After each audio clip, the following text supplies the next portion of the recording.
Welcome all to Let's Get It, where we attack today's local and national hottest sports topics. I'm your host, Randy Dutkin, and let's get after it. Good evening, ladies and gentlemen. Welcome to another episode of Let's Get It.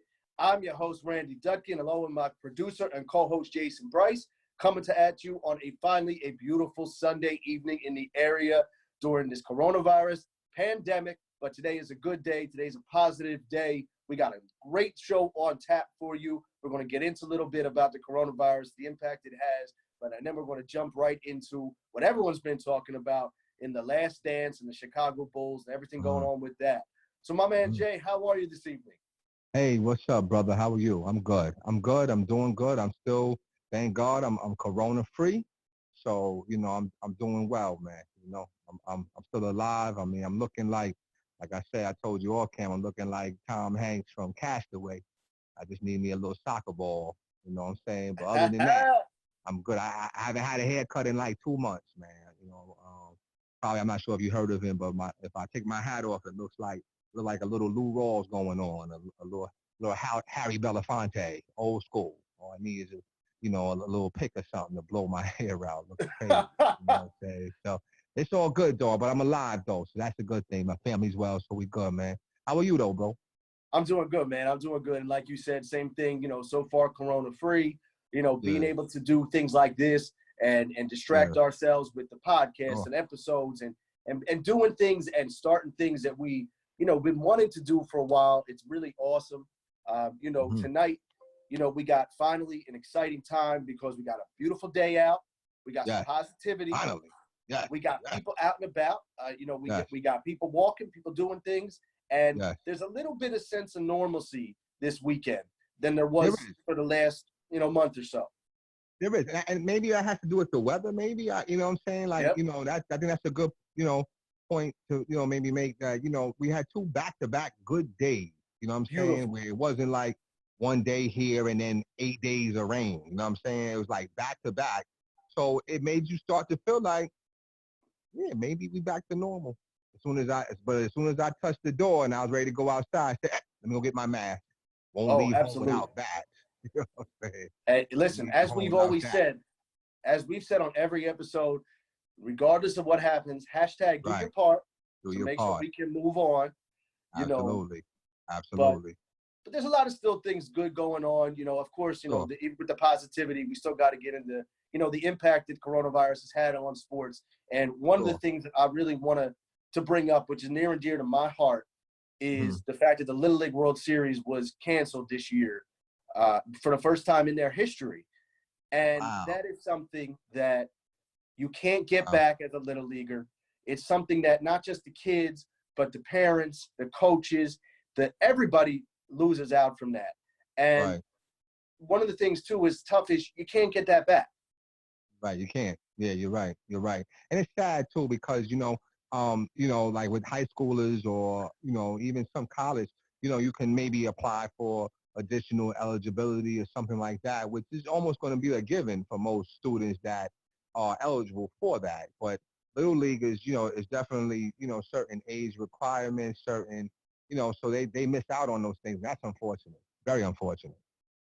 Yeah, and like for me, like I said, baseball's been near and dear to my heart. So I look back on even the way that the tournament is developed, and it starts at your local tournaments with, like I grew up in the Cherry Hill area, so it starts off with Cherry Hill Eastern, Cherry Hill Atlantic, Cherry Hill National, Cherry Hill American, playing these little tournaments, Haddon Heights, Haddon Field, and the winner of that moving on. And then, for instance, we had the team from Toms River go on to win the entire thing. I'm talking being the international champions, not even just Toms River. Wow. Yes. Wow. That's amazing. I know. I remember. I watch it here and there. I'll be honest with you. I don't think I watched it. Here and there I watch it. Like especially if I see like a team that's kind of like from, the Mid-Atlantic region or something like that, then of course, I'm a little more, I'm a little more tuned into it. Like I remember, dude with I think he might have been like 21 playing in the tournament. What was it, Danny Almonte, something like that. You know what I mean? And actually, I don't know what happened to him. I thought he was gonna be a big time major leaguer, but he's that was his claim to fame right there. You know what I mean? Being 21 in a little league championship. You know what I'm saying? He was actually, I think he was 16 at the time, but Oh, whatever. I mean, but 16 to little league is still like 21. You know what I'm saying? But I get it. listen. Some of these kids got full-grown mustaches. I'm like, wait a minute, what they got going on with these little leagues? That's true. That is true. So, but like I said, my heart goes out, and like you were saying about connecting to the teams, like I think back to the local team from Toms River, like I mentioned, and the guy Todd Frazier, who went on to play with the New York Mets, and be a all-star, and you always have that kind of connection, like, oh, I know that guy, he's from my area. Even though I don't know him, there's like that. There's that connection. And if I'm not mistaken, I think Frazier was critical. Was he critical in helping us win a ring? I believe he won a ring. I gotta ask a friend of mine. If I thought he might have played on that '09 Yankee team. He might have. I'm not sure. Don't quote me on that. But I do like Todd Frazier. Todd Frazier was, yeah. And he was critical for the Mets too. You know what I'm saying? So he was a good player. He was a good player. Oh, he was. Good player. But I remember, if you want to go back to the '09 team, I remember the third baseman was Mr. Alex Rodriguez. Sure.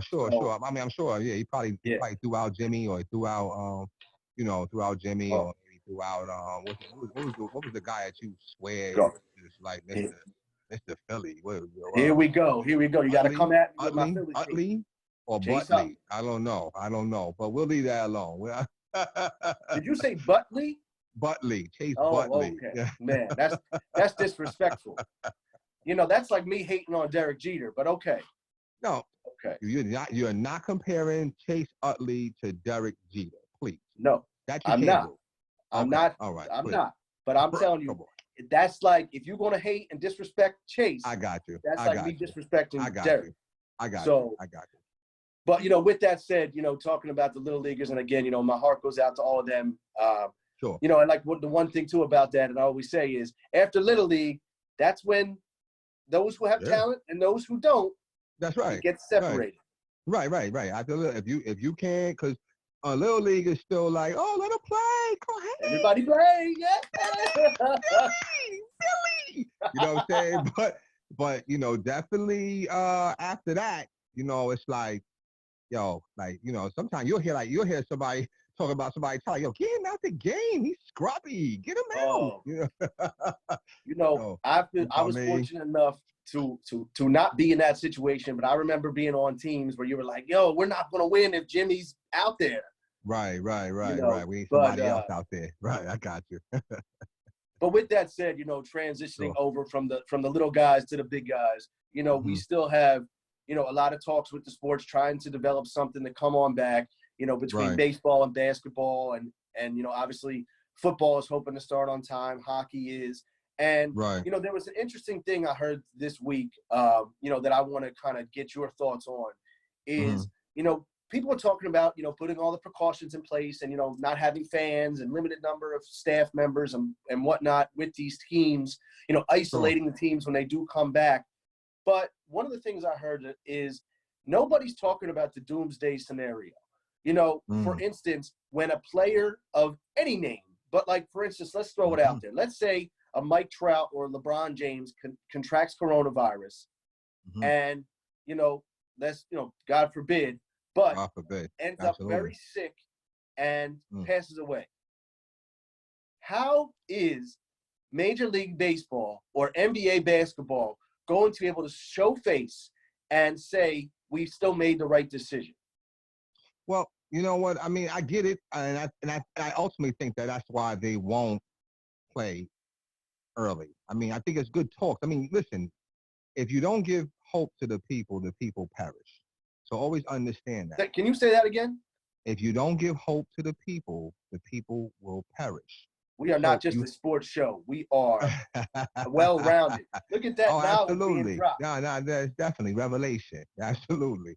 But, but so you have to give them things to, look forward to. So, because I mean, I just don't think you would take that chance, because that's a possible lawsuit, even though you wouldn't really be found guilty, because you know how hard it is to track somebody's whereabouts? Think about how many times, just think about even people that, we're not even talking about basketball players, right? We're just talking about, let's say, regular day, everyday people in relationships. And a wife will say, "Baby, where have you been?" "Oh, I was just over my friend's house real quick, and I came right back home. That's all." But 9 times out of 10, he could be being honest, or he could be telling a lie. So people can tell you anything. You don't really know what to believe. You know what I'm saying? So I don't know if the NBA or the different leagues will even put themselves in that position to even do that, because you can catch corona if you go see your kid, but then your kid might have went over to Johnny's house for a sleepover, and then Johnny might have been out with his uncle in New York. You know what I'm saying? It could have. You just can't track it. It just you can't take that chance. That's my opinion. I don't think you can take the chance.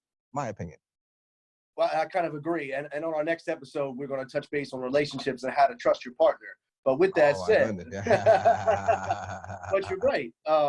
You can't. And that's what I think is going to be the toughest thing is the dynamics and the initial thought of we're going to bring him back with all the safety precautions in place. It sounds awesome. Sure. And believe me, you and I both want him back. But Right. it is going to be hard to do that.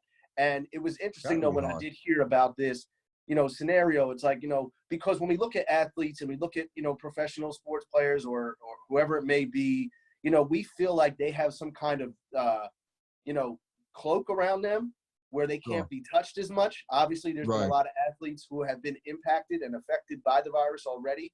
So you see that they're not, they don't have that cloak around them. But it is going to be hard. And I think that ultimately, like you said, that's going to be one of the reasons why it's hard to bring the sports back. But again, everybody wants it back. But we remember what happens to you have to think of worst case scenario. And that's kind of where my head was at today. Absolutely. I mean, listen, that's why I said that it's really like a marketing ploy. They probably have to tell some of the players. I do think it comes down to salary as well, because you have some players, the big time players, that are still making money.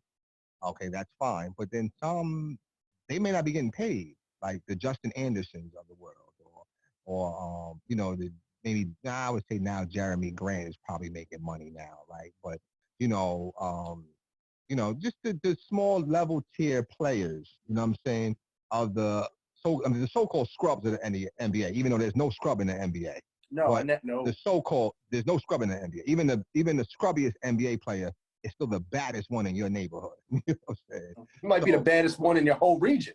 And your whole region, right. So, even though they're not really making that money right now. So you have to kind of give these things to the people to kind of keep them encouraged, to keep them motivated to stay in this shape, X, Y, Z. I don't see it. Remember, they were the ones that said, we're shutting the league down. So they knew they had the foresight to do that. So now you know how crazy this or infectious this virus is. Opening up would almost be irresponsible to me. I think it would be too. And again, I don't want to be, the dark cloud on a sunny day, but we just got to put it out there. And I hope, like you said, that it does come back, and there's many reasons revolving around it. I still think that we are a little bit away. I know that there are some of the other major sports. For instance, I know like NASCAR is planning on doing a race on May 17th. You can do that, though. You're in the car. You can do that. You're in the car. You're not with nobody. You can. You know what I'm saying? You can do that. You can. So we'll see. We'll see. We'll see what happens. But again, let's just stay positive, hoping that we're still making strides. And I think we are making strides in general as a society, as a nation, towards, getting back to some normalcy. And that's a good thing to see. So, absolutely. But with that said, we are going to run to a quick commercial break. When we come right on back, we are going to have a caller call in, reach out to a Mike Corbett. It's going to join us on the show. We are going to get into this. Jay, this is your boy from years ago, isn't it? Oh man, this was my best friend. I want to say was, because I think you meet different people that you form those type of bonds with through different seasons, right? So in that season of my life, that was like my main dude. That was my homie. We had a lot of talks, a lot of different just conversations, just dealing with being a kid. You know what I'm saying, and enjoying and having a good time. We played on the same basketball team. You know, just a great dude. As a matter of fact, I think I even got the picture, but I'll wait to I'll wait. I'll show it real quick, but I'll wait to Uh-oh. show. Okay. I'll show it when he gets on the phone. You know what I'm saying? Or actually on the new technology we have. So when he gets on, and then we'll you know, we'll just have some conversation. Great sports guy, great dude, great overall dude. Sounds good. Well, let that said, you're listening to Let's Get It and watching Let's Get It. I'm your host, Randy Dutkin, with my co-host, Jason Bryce. We're going to be back and attack The Last Dance right after this. All right. This presentation has been brought to you by Four Walls Productions, where we specialize in creating and bringing your ideas from concept to reality. For more information on products, pricing, and more, please visit us on the web at fourwallsllc.com or call us at 856-650-6556.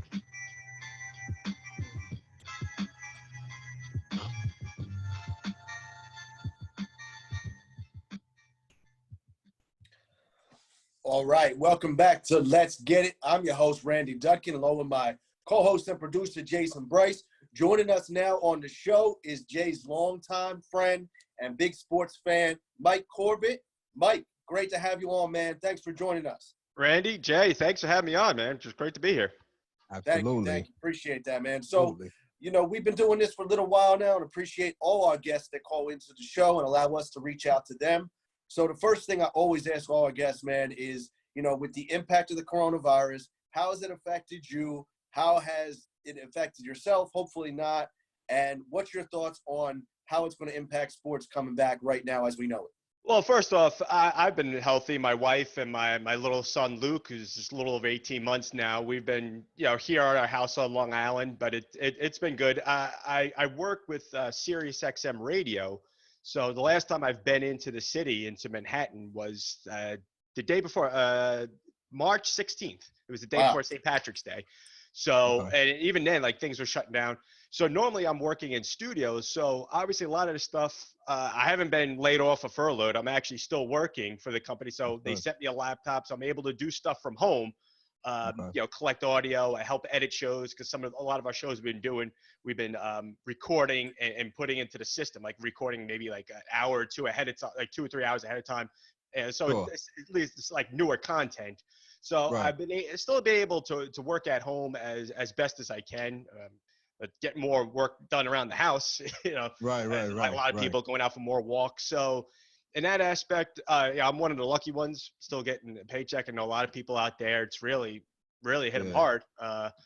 So like I guess with so you're talking about like with sports too, and like the impact and like trying to get back to normal with. Yeah, you know what, like I said, you know, right now, you know, there's starting to be plans made, you know, NBA, NHL, everybody's trying to start the beginning stages of how do we come back? What is it going to look like? What are the restrictions going to look like? And I just like to get every sports fan's view on what they think it should look like and when it should, if it should come back. Yeah, well, I think it's a tough situation you look at right now with the NBA and NHL, because they were coming down like the home stretch or the regular season for each of them for the things to shut down. You know, with baseball, it could come back sometime in the summer, whether you go into July, August. Even if you play a half a season, you could always have like an expanded postseason tournament, and you could play in warm weather for like you could sort of go into December. You don't really want to stretch it out too far, but you could. I just think it just has to get to a point where maybe, you know, if they start playing again and guys, you know, wind up being tested positive, where it's not such like some crippling to the healthcare system where all of a sudden it just blows up the whole league. You know, the testing has to be more available. Obviously, you don't just want to say, all right, let's get sports back, so let's give them all the testing, when other people are really suffering could use it. So like the testing has to be a little bit better. You want to see some of the numbers drop down. The main thing is like when the hospitals, when they're not really, some hospitals aren't really overrun, but there's a lot in certain parts of cities, and especially inner cities, where they're really overrun. So, you know, when you start seeing those numbers drop, and then I think you could start seeing them come back. And even when they do, I think it's going to be these situations where guys, they're going to be, you know, isolated to a certain extent in certain locations. The NBA's floated both possibly in Vegas and in Orlando at Disney, because you have the wide world of sports. You could keep all the players at all the resorts there, and they could play there at the wide world of sports. I know Vegas, you have the UNLV gyms, you have the Golden Knights Arena there, you have UNLV's old gym. They could play there, and if no one's at the casinos, they could quarantine them there. So I guess there's less temptation for really, what's right now, there's less temptations for them really. But that's another thing. These players, they're going to have to feel comfortable on wanting to not necessarily like be exposed to like going back and possibly being exposed, but also being they're not going to be able to like be with their families, go home after games, be able to hang out with their family and their children. It's going to be something like, hey, this might be for like 2.5, 3 months, depending on how long your season goes, that you're going to be away from your families.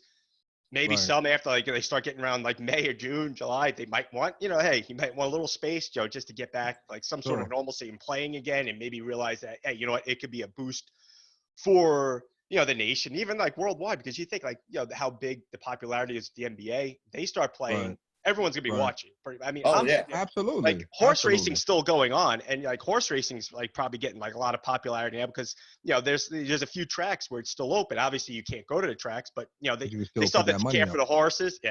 I am. That's why I need the other sports to come back. So he keeps on like betting on horses there. So I need to they had the Arkansas Derby.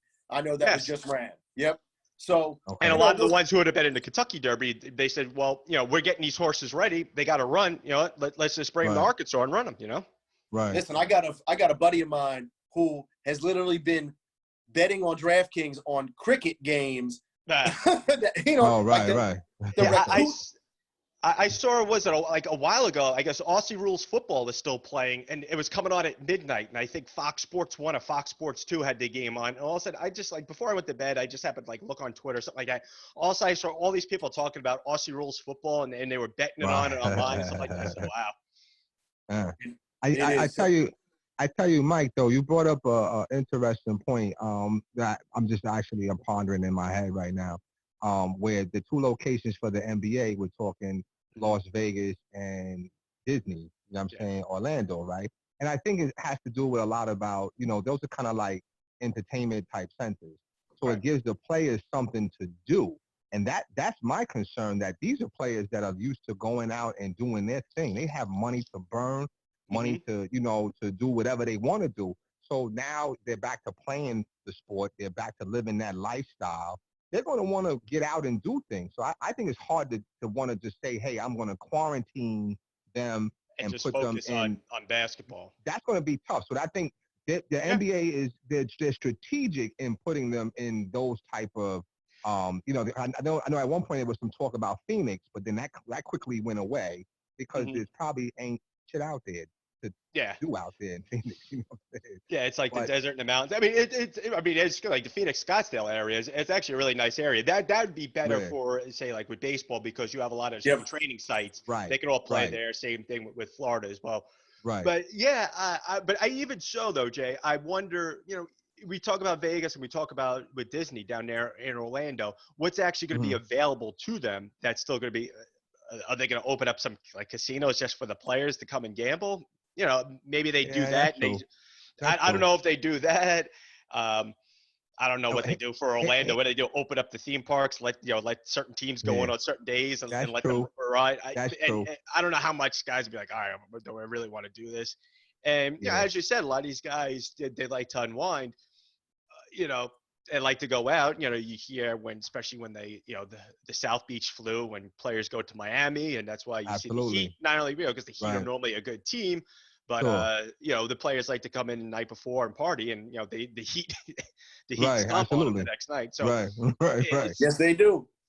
So I don't know, if they're really going to have a lot of those temptations where they normally would. They will. I'm sure they will because just for the simple fact that they're young. Like, and of course, our age or our perspective. I understand. I understand what you're saying. I understand. They're going to want to go out and unwind, and have fun. But I just wonder what's going to be available for them really to go out to. And do that. They might start playing, but there's certain things might not necessarily be open late at night. Awesome. Yeah. And they might, as I said, they might want them being in a bit of a bubble so they don't go out and pick it up and bring it back in and start, Yeah. That so might lead to it's a tricky I got situation. you. It also sort of gets to a point where how far do you go trying to maintain this season before you're really compromising next season? And well, that's one of the things too.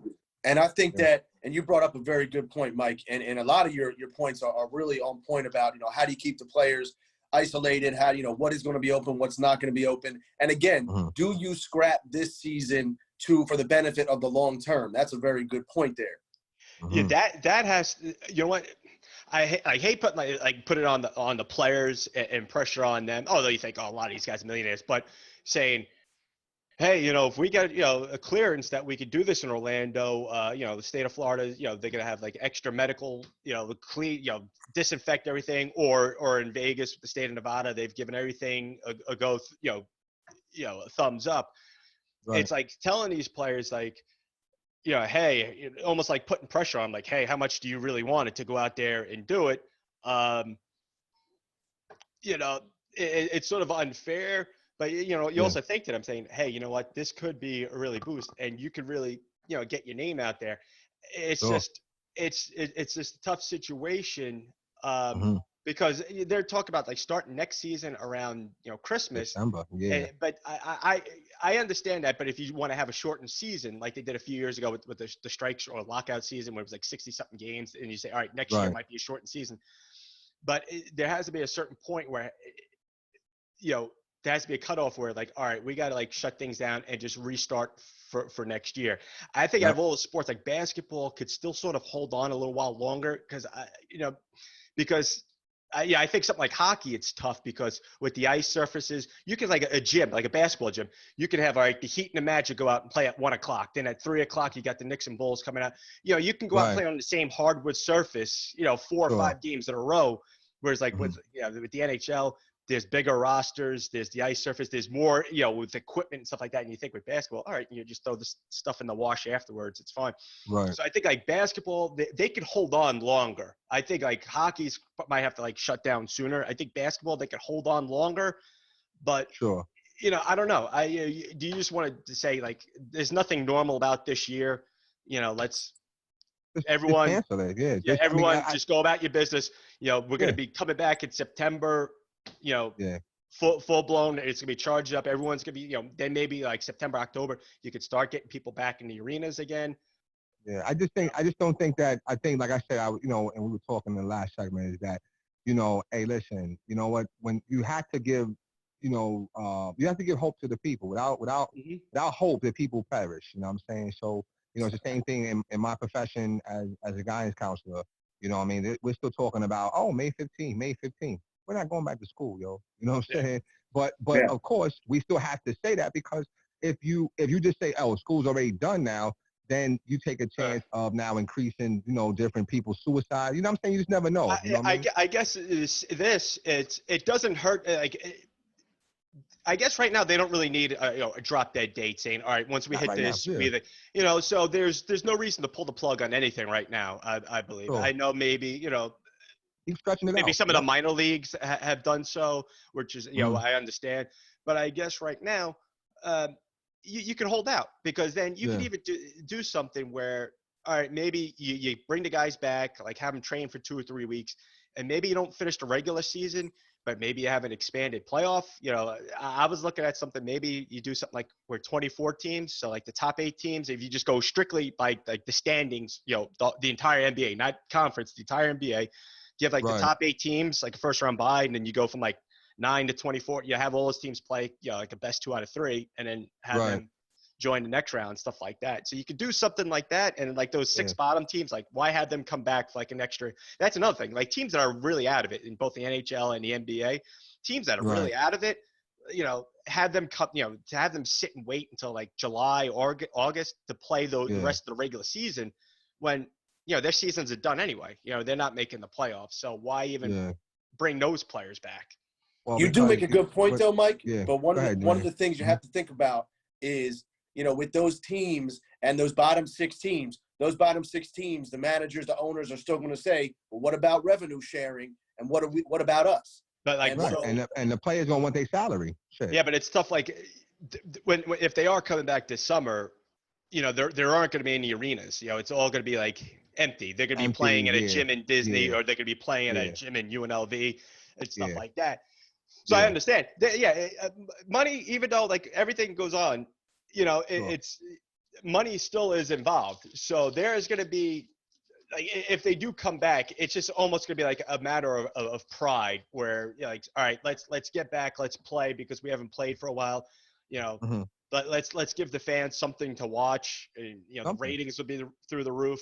Absolutely. So yeah, I mean, yeah, maybe if that's the case, they want to, you know, some of those maybe, you know, some of those players, you know, you look at teams like the Hawks or the Knicks and stuff like that, they're out of it. They're like, but you know what? We just want to get back and play, you know, because they've been cooped up. They just want to go out and play ball again for a little bit until you know next season. Yeah, if they're on board, then all right, you know, it's not as if you're opening up their big gyms again. You know, they want to go out there on the court at Disney and play.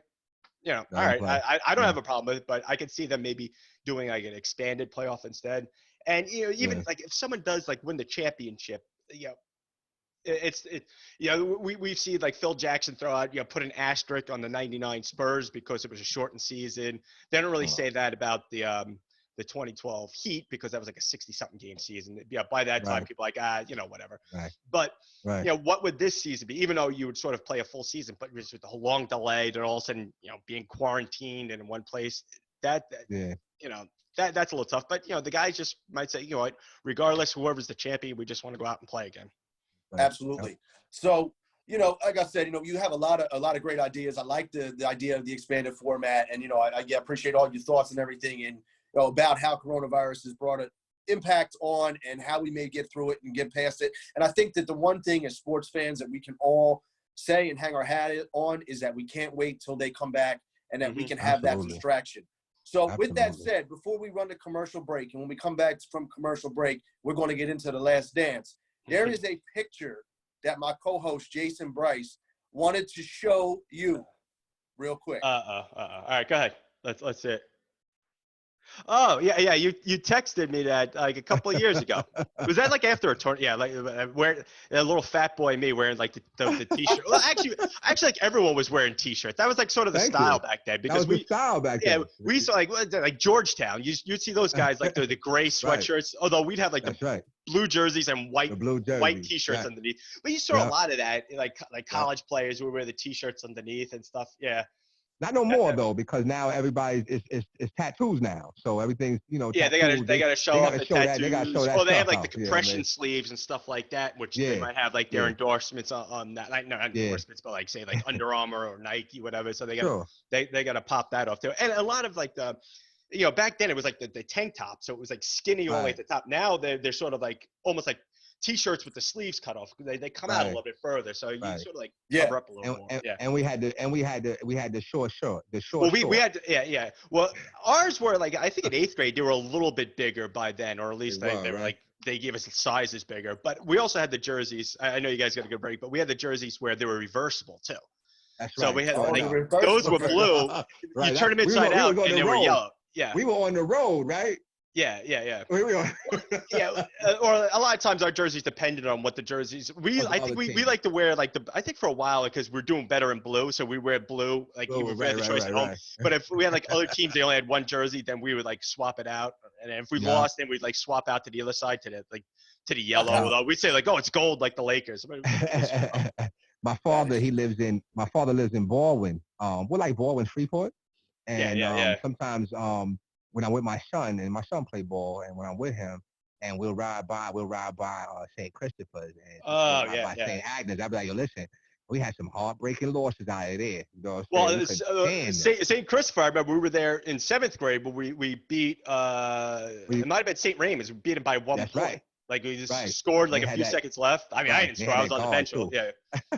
And I remember when we were celebrating, I remember I headbutted Lawrence. And my nose went to his forehead, and he's like holding his forehead for a second, and my nose, also my eyes just started tearing up and stuff like that. Yeah. Good times, man. I think we can all think back to those good times when we grew up playing sports, and you know, especially with the jerseys and things like that. But you know, I had to get that in there. I know Jay was excited to reminisce a little bit with you. So with that said, we're going to cut to commercial break real quick. When we come on back, Mike's going to stay with us, and we're going to get into Attacking the Last Dance.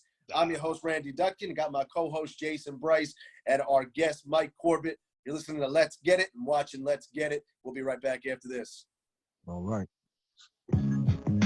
Lady T's Elegant Creations, where everything is handcrafted with love. We specialize in personal and custom-made baskets, bracelets, candles, and more. So when you're looking for that perfect gift or just need a custom arrangement, don't hesitate to contact Lady T's Elegant Creations, where everything is handcrafted with love. For more information, please call 609-531-1756.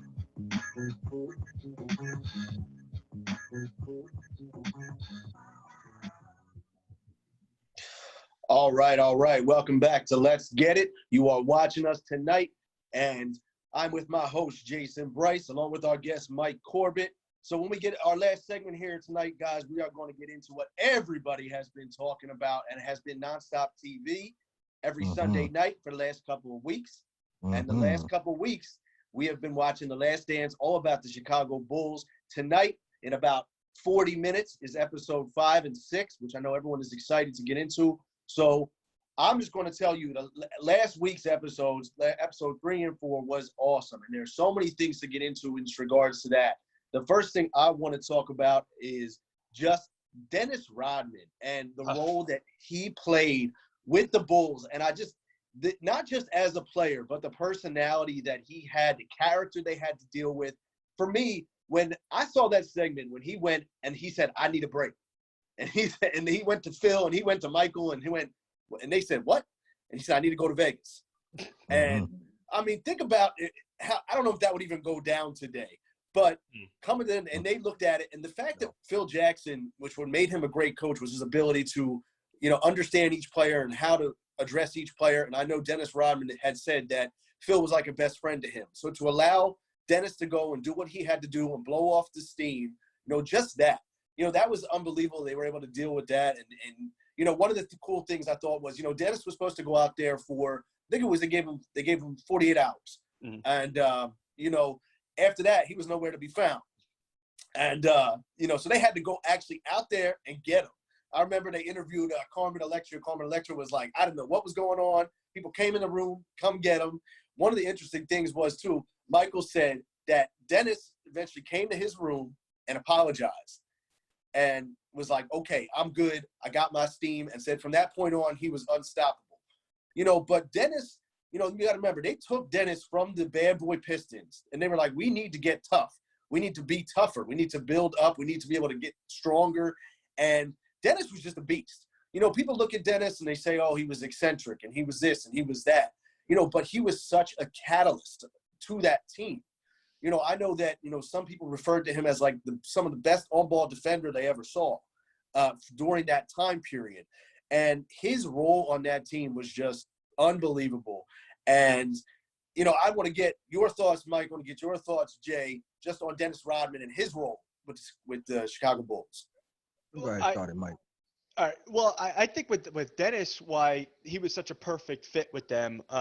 First of all, it's like with Phil and his whole Zen Master, and he talked about with the Native American stuff, and also him and Dennis clicked with that. Where Dennis, like the only other coach probably before that was Chuck Daly, where he looked at Chuck Daly as like a father figure, and then he looked at Phil almost like as a friend that treated him like an equal. And those are the only the two that really got the best out of him. And like with the Spurs, even though they had the great players, it just didn't work with him. But I think with Dennis is perfect because if it was up to him, he'd never score. The only time maybe he would score like on a putback or he'd dunk it in. Yeah. But he wasn't a guy, he knew there was Scottie Pippen. Of course, there was Michael Jordan. There was Kerr. They had all the guys. Yeah, he was never interested in scoring. With him, it was just like he knew what he did best was defend and rebound. And, he wasn't the biggest guy, but he talked about where he knew where the ball would hit off the rim and where if it was going a certain way, he knew which way it was going to bounce. He knew where certain guys, how they would shoot, where if they missed, he knew how it would pop back.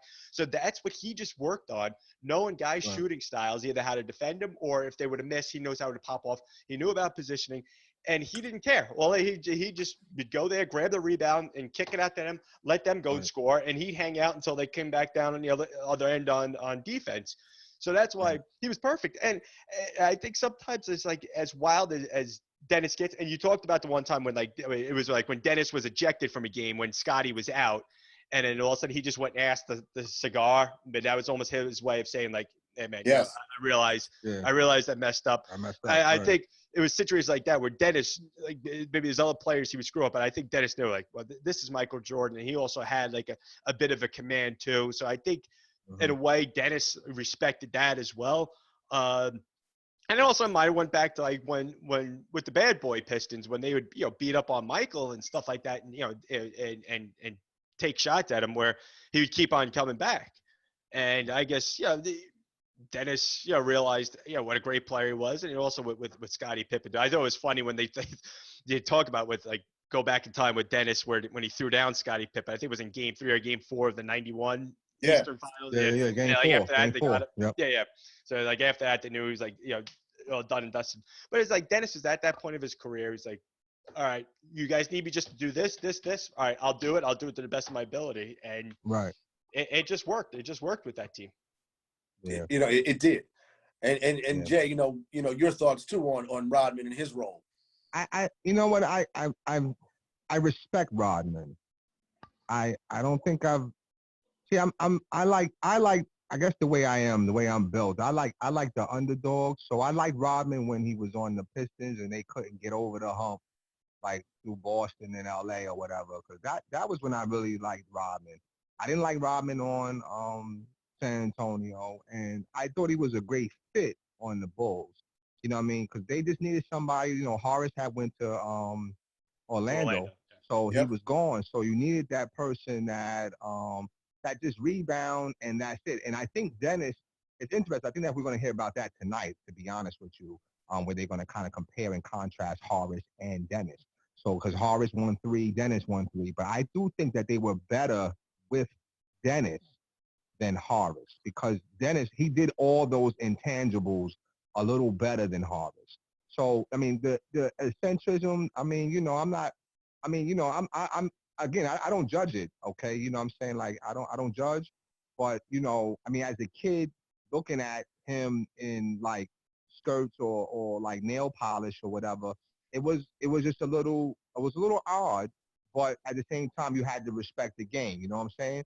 So now when I look back on it, I'm like, okay, yeah, he was definitely very, very eccentric. You know what I'm saying?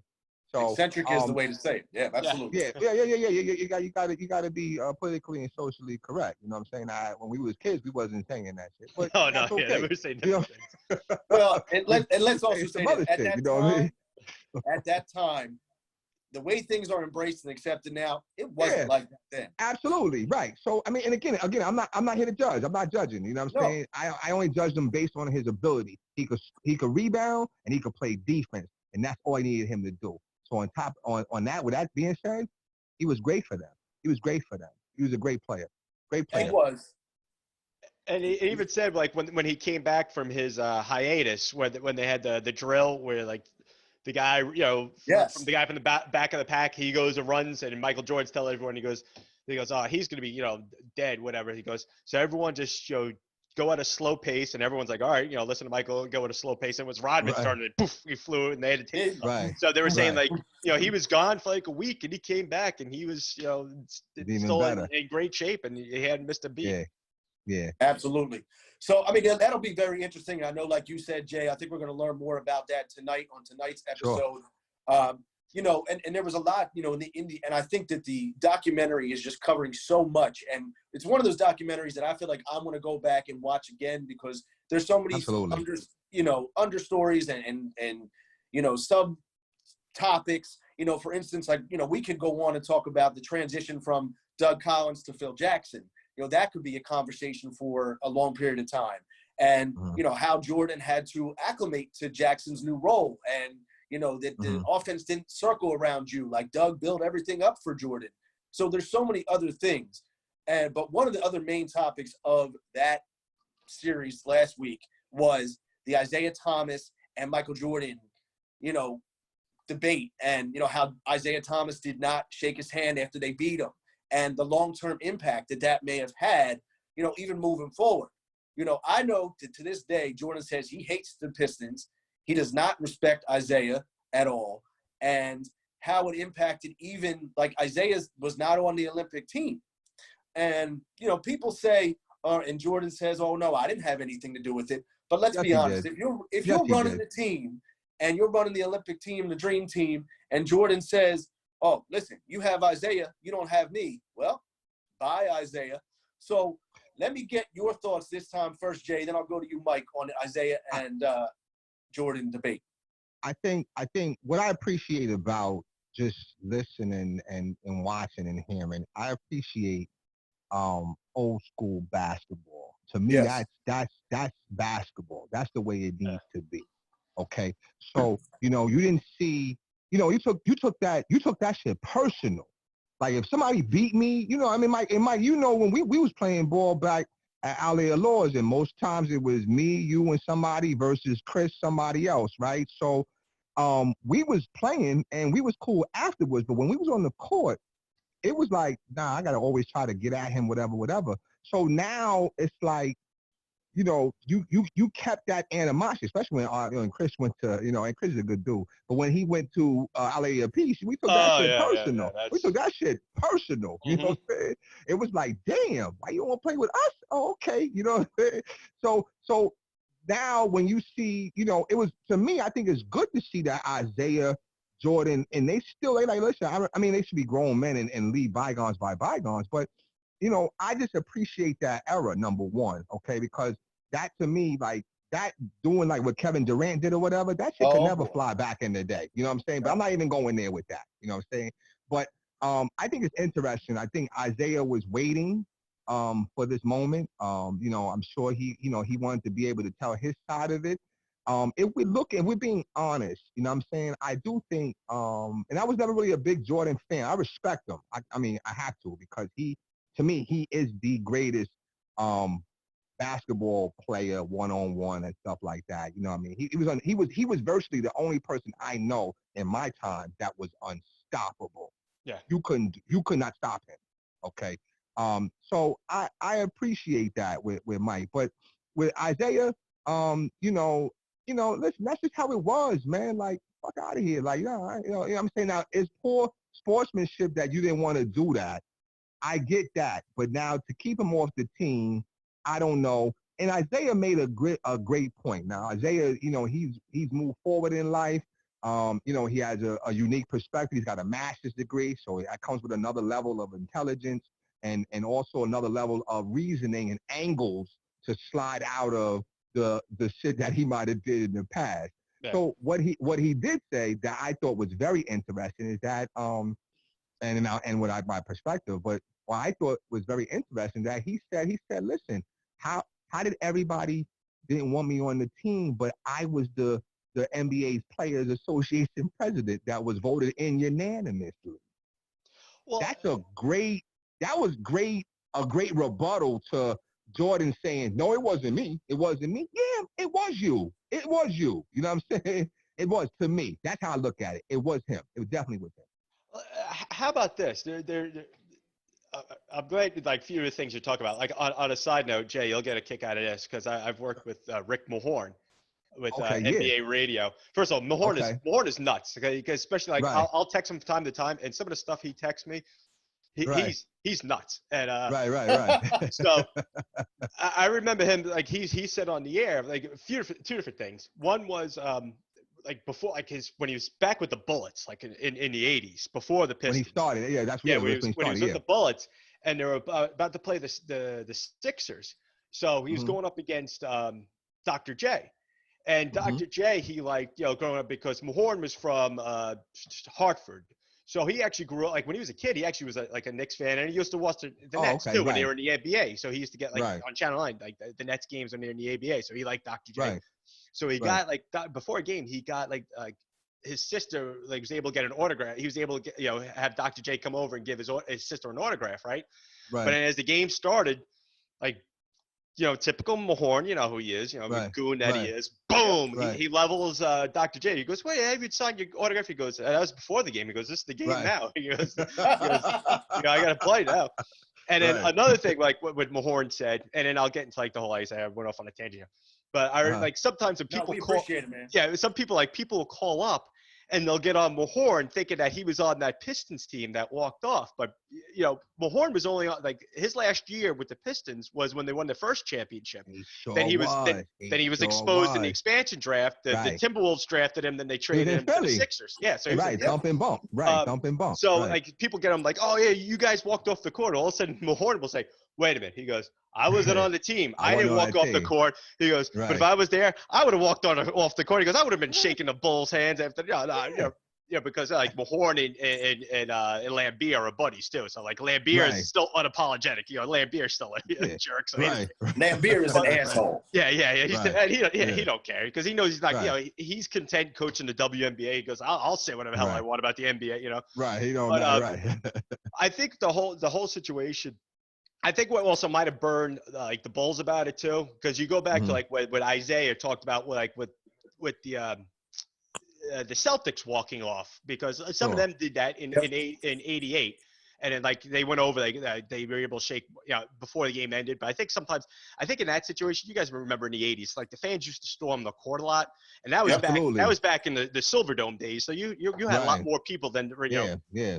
And so I think maybe that game was well in hand. So I think maybe some of the Celtics were getting off just before shit was about to go nuts. Everybody stormed the court. That's a good point. So I think that might have been the situation. But he also said that he didn't care that they were like walking off. He just happened to bump into like Mikhail on his way off, and then Mikhail like shook his hand and said, "Hey, good luck against LA" and stuff like that. Right. But I think what also burned some of the Bulls where they shook their hands out, that there was time left, and it was in Detroit where they just like walked right past their bench. If they would have done it maybe like as soon as like time expired and they just walked off, I think that would have been a different story. And then John Sally did say that there was like 3 or 4 guys that went and like congratulated Jordan before they walked off too. So I don't know how much that played an issue. There still might have been the ultimate rivalry there between the two players, and there was like some stuff said between the teams. Not only with like you talk about like 3 straight conference finals against each other, but they were also in the same Central Division, so they were going up against each other for years. And Jordan was getting beat up on by the Pistons for years, not just those playoff series, but like the regular season too. When they would play 6 times, not like 4 times now. They would play 6 times. So I think a lot of that, but still, like still think is probably very petty and Bush if it was like Jordan indeed had played a role in keeping Isaiah off, because it does make sense why Isaiah wasn't on that team. I get the whole like the aspect of having like Leitner there because it was the first one without the college players, but they still wanted to have keep like the old roots of having like a college guy on. Although like 2 years later they did away with that when they were playing in the World Championships and Isaiah was on the team. But who's the head coach of the Dream Team that year in Barcelona? Chuck Daly. Exactly. So how did that's where with like Chuck Daly, and as much as those Pistons guys loved him, how did like Chuck Daly not say anything? Say like, hey, how do you not have my guy there? Like, you want me like to be this coach? Obviously, they would have said, all right, we'll go, grab Pat Riley then or something like that. I'm sure they might have grabbed someone else, and maybe he just really wanted to do it. But how did he not maybe exert some sort of influence and saying, hey, you got to have Isaiah there? So that, I mean, I know Rod Thorne came out and said, oh, no, that had nothing to do with it. I mean, there had to be everything. It had to have something to do with making Jordan happy. Maybe Jordan, he wouldn't have said, oh, if Isaiah goes, I'm not going to go. But I think Jordan might have made it a lot tougher for them doing a lot of the marketing stuff once they were over in Barcelona and just, because you know how massive that was, that first team together, all those Hall of Famers in Leitner, but, on that team. So I think it was maybe it was just maybe just like appeasing Jordan just to make him happy once they had him over in Barcelona and stuff like that. But yeah, that's that's tough. That was tough to see. It was. And you brought up a great point. The fact of how does Chuck Daly not say, hey, listen, I'm not going to coach this team without my guy. So that's another angle of it that makes you think, Jordan probably did have a little something to do with it. I'm sure Daly probably said that. I'm sure he probably said that. And I'm sure whoever it was Rod Thorne, right? Or whoever was in charge of USA basketball. Yeah, he was one of the guys that thought, yeah. Oh, so then they were probably like, oh, okay, well, you don't want to coach it? Well, fuck it, then we'll get somebody else. You know what I'm saying? Because Jordan was that league. And in fact, it was that dream team that started to make the league on that ascend up. Like, the league is not what it is today without Michael Jordan. Well, what it did just internationally. How many guys, the international players in the league now, that talked about maybe some of the ones now maybe were a little too young, but there was a lot of international players over the last 10 or 15 years to talk about how big that was watching. They said maybe grew up overseas playing soccer, and all of a sudden they started, they saw that dream team there in Barcelona, especially a lot of the Spanish players, seeing them in their home country there, and what it's done. And they were going up against some. At the time, they were going up against some pretty good countries too. I remember the final was against Croatia, which there was the split up with the Yugoslavian countries that all split up and they went their own ways, with Serbia and Croatia and all those teams. But Croatia had a very good team, and they got that was the Tony Kukoc team, I think. Yeah, I think he was there. Petrovic was there before he was killed in the car accident. Wow. Yeah, they already had a couple. And then you see especially those countries like Serbia and Croatia, all the players. Lithuania with Vlade. Yeah. Yeah. And So, then Marcelonis, when he came over, it was sort of at the end of his career, but he was all banged up. He was a monster for back when they were all unified, like the Soviet Union, but coming from Lithuania, But what I tell you, just a real quick point. When we were talking about like you were mentioning, we talking about Michael Jordan and stuff like that, and did he have something to do with it? I'm like, he did. You know what? And that's been his selfish. I think he's a very selfish person. This is me personally, and my opinion is, I didn't really call him selfish growing up and stuff like that because he was never a ball hog or nothing like that. I didn't see that aspect. Well, you also see it in a different light now too. As years go on, you get so older. I'm older, right? I'm older now, but I've also seen LeBron James, and he might be closest to greatest, but not the greatest, but close. But one thing I respect about LeBron James is that he looked out for his players. So now, granted, everybody that won on the championships, especially in 2016, he made sure they got paid. Okay, he made sure the J.R. Smiths, the Tristan Thompsons, they got paid. So how the fuck are you calling Scottie Pippen selfish, and he's making barely $2 million, and you're making $33 million, bro? That to me, it's I don't know.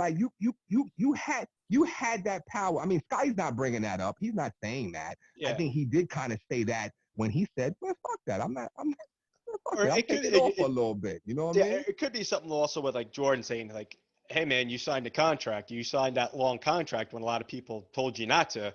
Yeah, it could come down to that too. But I think Jordan was looking at it, I guess, from a standpoint of saying, he could have had the surgery done when the season ended, instead of enjoying his summer. So I can understand, that point. But, Jordan was no big fan of Jerry Krause either. So he could sort of. But I guess if Jordan sort of saying if it's going to be their final season, to go out on top and, needing everyone there together. But who knows? Maybe Jordan could have something. Jordan could have put a little more years ago. Yeah, he could have put pressure on the team years before that, saying, "Hey, I understand you have a thing where you don't want to, renegotiate contracts, but Jordan could have left earlier, and you wouldn't have had all those 6 championships. Maybe Jordan wouldn't have come back. That's true. What I'm saying. That's actually. Now I'm trying to think when I didn't. It's funny we just got talking about it because. I should have looked it up, but Jordan's contract situation when he did retire, was he still in contract or he wasn't a free agent, right? He was still technically under contract with the Bulls because maybe that's why he was playing with the White Sox in Reinsdorf, in the minor leagues. I think I'd have to go back and look, but when he stepped away from the game in '98 to go play baseball, that's when that was 93. It was 93. That was 93. 98 he retired. Yeah, because he was actually a free agent at the end of 98. His contract was done. So I Right. guess maybe And he was still technically, because I'm thinking when he came back in '95, like a year and a half later, when he came back during the season, he came back with the Bulls. So it wasn't like he Right. was coming. So I guess he still was under contract, because then it's not like he came back and said like, "Hey, I'm coming back to play. I'm a free Right. agent. Who wants to sign me?" He Right. but, He went so. right to the Bulls, But right? but So he I mean, did. But I thought he did sign some contracts after that, though. He I'm would sign sure like he 1 or 2 did. year deals because he would get like those 33 million. Right. But I mean, So I mean, business is business. And people say yeah. it's business, it's not personal. Business is always personal. Okay. So when dude, well, not Jerry Reinsdorf, or I think his name is, or whatever. He told, how do you give your employee and your your second best player on the team, you give him a contract, you tell him, listen, I wouldn't sign this. Yeah. Come But he on. also said like once you sign it, don't talk to Right. me about it. Right. Right. But I Right. But guess you with know what I'm Jordan, there was saying? also that like competitive person inside him saying, all right, let's just like go out Let's just and give. do it. Because you talked about Sure. like when it went back to like was it like business and competitive, where he talks about his Mhm. second year in the league when he was coming back from Mhm. injury, and Mhm. Krause would come down to the bench and he could only play 14 minutes and stuff like that. Because in a Right. way, like Krause was looking to miss the playoffs again and get another lottery Yep. pick, and like No, Jordan's lottery like, pick, yeah. the hell with this, let's Yeah. make the playoffs here. I want to win, Right. and It absolutely Right. was. And I know, like you said about the disrespect he had for him, he used to make fun of him right in front of the whole entire team. oh well, the two of them used to sit like it was Pippen and Jordan sit on the back of the bus. They used to call him like fat buck and stuff like Yeah. that. I mean, Oh, wow. they'd be like, Oh yo, yeah, you and then Pippen started taking another level there in '98 when obviously like they were looking to trade him, and he's was demanding a trade and stuff like that, and then and like Jordan was going like. Jordan's like, yeah, Scotty was going a little too far and stuff like that. But it was funny But because he that said that because they were doing that. They'd been doing that for quite some time and stuff like for that. quite some But it could time. But I mean, but it could have been almost like joking around, but they were almost like somewhat serious. Like, hey, because remember they're talking about when like, hey, when they were dribbling like before practice, it's like, Jerry, you're right. gonna come out and shoot some hoops with us before the game. You go, yeah. And Right. like Jordan's like, we're gonna have to lower the rim for you. Lower the rim, oh, right. man. So there was some shots, but I at the same time, like I said, I think that Jordan, like I said, I think he had the ability to be able to help Scotty out just a little bit. I never was a big Michael Jordan fan. You know what I mean? I respected his game, hands down. I mean, he was unstoppable. But I hated what he did to the Knicks. I hated what he did to my Sixers. I just he just was too damn good, and that's probably why I didn't like him. He absolutely was. And well, listen, fellas, we had a phenomenal chat tonight about The Last Dance, and with some awesome insight that Mike brought to the show tonight. I appreciate you joining us. The story about Rick Mahorn and his little insight, that was some cool insider information. I'd like just to piggyback on that real quick. When I was working, because I'm from the South Jersey area, Rick Mahorn was down here. When I was working at the gym, the Jewish Community Center in Cherry Hill, he used to bring some of his guys he was training over there. And so I got a chance to I got a chance to meet Rick Mahorn a couple times, and he was pretty cool dude. Yeah. Before I know we're gonna like sign off, but there was like another story like real quick with Mahorn. Sure. His first year with the Sixers. Like one of his basketball cards that I was like Googling online, and it's like a picture like him up against like Larry Bird, and the both of them like smirking and stuff like that. And I sent it to him. I'm like joking around, I'm like, oh, you get a little close there with Bird, huh? Have a little fun. he goes, I'll actually explain what like we're smiling about in that picture, because that was his first year with the Sixers. So they, the Pistons had won the year before, and the Pistons were going to win it again that year. But he was going up against Bird, and like Bird had just said to him, he's like, how's your hand feeling, right? So like Mahorn's like, the hell are you talking about? You think like he's gonna like punch him or something like that? He goes, what are you talking about? My hand's fine. And like Bird goes, no, you idiot. I'm talking about your hand, how it feels wearing that ring on it now and stuff like that. Talk about his championship. It was like, he goes, like, you dummy, what are you talking about? And he said like Bird would always like taunt him now on the court, like, hey, Mahorn, like, because Bird was a shit talker. He'd really call him Mahorn. Big time, big time, yeah. He goes, yeah. It's funny. Man, that's funny. Yeah. It's funny that just real quick, and I know we got to go because the Last Dance is coming on. But so check it though. But one thing, speaking of, we talk about Bird, but now I just figured it joggled my mind about the Celtics, right?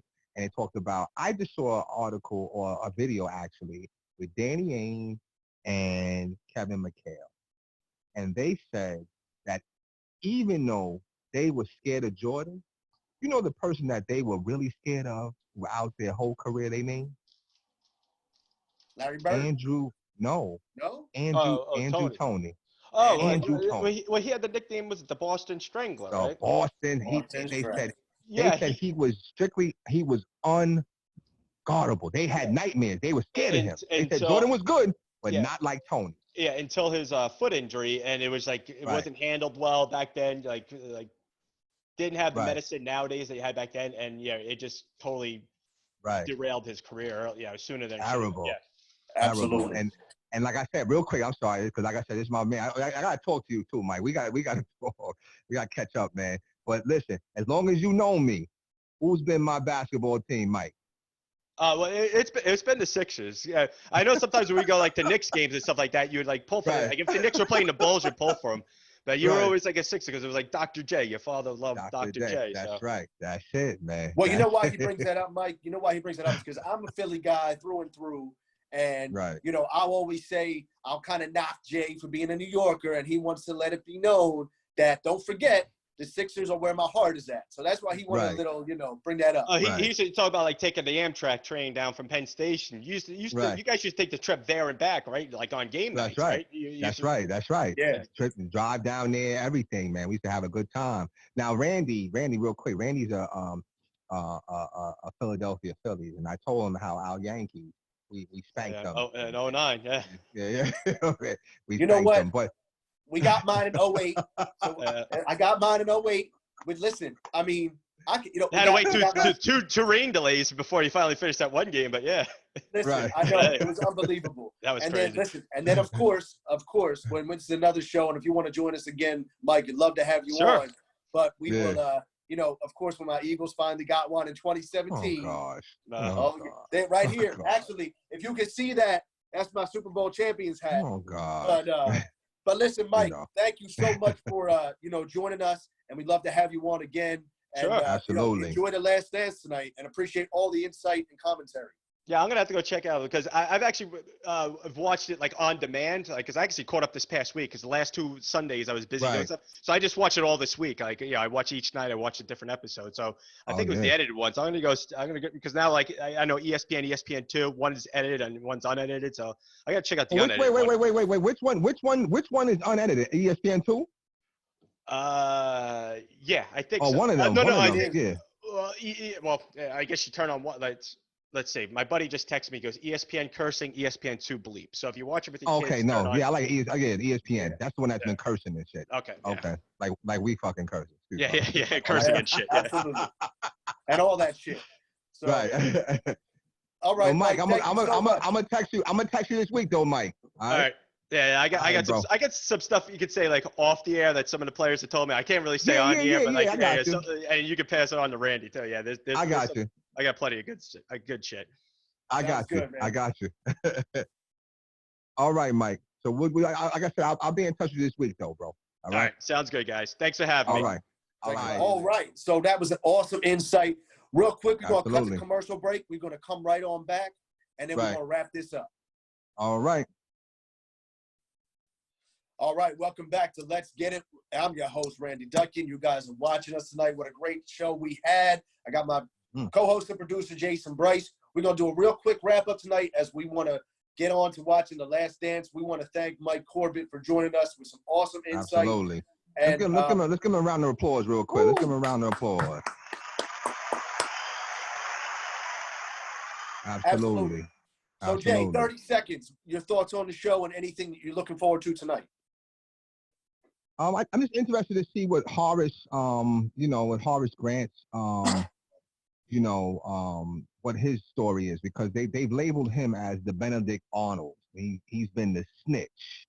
So, and they always said snitches gotta go. So, I'm interested to see that angle or whatever. So, I'm excited to see that.